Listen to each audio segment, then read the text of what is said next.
ద్వాపరయుగ అంతంలో శ్రీకృష్ణుడు తన అవతారాన్ని చాలించిన ఘట్టం అత్యంత రహస్యమైనది. వేటగాడి బాణం తగిలి కృష్ణుడు భౌతిక దేహాన్ని వదిలిన తర్వాత పాండవులు ఆయన శరీరానికి అంత్యక్రియలు నిర్వహించారు. అయితే ఆ సమయంలో ఒక అద్భుతం జరిగింది. కృష్ణుడి పంచభూతాల శరీరం మొత్తం అగ్నిలో దహనమైపోయింది, కాని ఆయన హృదయం మాత్రం అగ్నికి లొంగలేదు. అదొక దివ్యమైన కాంతితో సజీవంగా కొట్టుకుంటూనే ఉంది. అర్జునుడు ఆశ్చర్యపోయి ఉండగా అప్పుడు గంభీరమైన ఆకాశవాణి ఇలా వినిపించింది: అర్జున, ఇది సామాన్యమైన మానవ హృదయం కాదు. ఇది అనంతమైన విశ్వశక్తికి మూలమైన బ్రహ్మ పదార్థం. ఈ భౌతికమైన అగ్ని దీనిని దహించలేదు. దీనిని వెంటనే సముద్రంలో నిమజ్జనం చెయ్యి. ఇది కాలక్రమేణా తన గమ్యాన్ని చేరుకుంటుంది.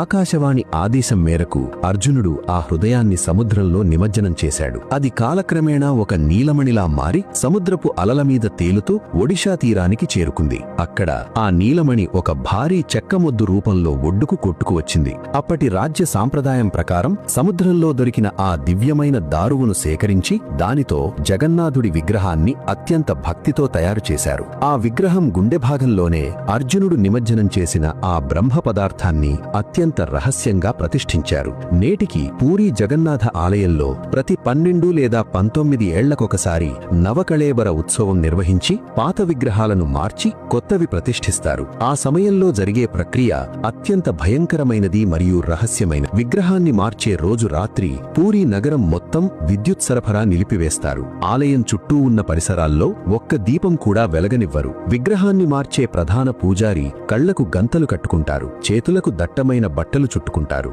ఎందుకంటే ఆ బ్రహ్మ పదార్థాన్ని నేరుగా చూసినా లేదా తాకినా సామాన్య మానవులు ఆ శక్తిని తట్టుకోలేరని, ప్రాణాపాయం కలుగుతుందని నమ్ముతారు. పాత విగ్రహం లోపల ఉన్న ఆ పదార్థాన్ని తీసి కొత్త విగ్రహంలో పెడుతున్నప్పుడు పూజారులు అది ఒక సజీవ హృదయంలా కొట్టుకుంటున్నట్లు అనుభూతి చెందుతారు. అది నిరంతరం ఒక అతీంద్రియ శక్తిని విడుదల చేస్తూనే ఉంటుంది. ఈ కథ మనకు నేర్పే గొప్ప పాఠం ఏమిటంటే, మన కంటికి కనిపించే శరీరం నశ్వరమైనది, కాని లోపల ఉన్న ఆత్మ చైతన్యం శాశ్వతమై. ఆ పరమాత్మ హృదయం ఇప్పటికీ కొట్టుకుంటూనే ఉందంటే ఆయన మనందరిలోనూ అంతర్యామిగా ఉన్నాడని అర్థం. మనం చేసే ప్రతి పనిలోనూ ఆ దైవత్వాన్ని చూస్తూ నిష్కల్మషమైన భక్తితో జీవించడమే నిజమైన ఈ అద్భుతమైన గాథకు సంబంధించిన వివరాలు స్కందపురాణంలోని ఉత్కల ఖండంలోనూ మరియు మహాభారతంలోని మౌసల పర్వంలోనూ నిక్షిప్తమై ఉన్నాయి. అంతేకాకుండా నేటికి ఒడిషాలోని పూరీ జగన్నాథ ఆలయ రికార్డులలో ఈ బ్రహ్మ పదార్థం మార్పిడి గురించి స్పష్టమైన ప్రస్తావనలు. ఇది కేవలం నమ్మకం మాత్రమే కాదు, వేల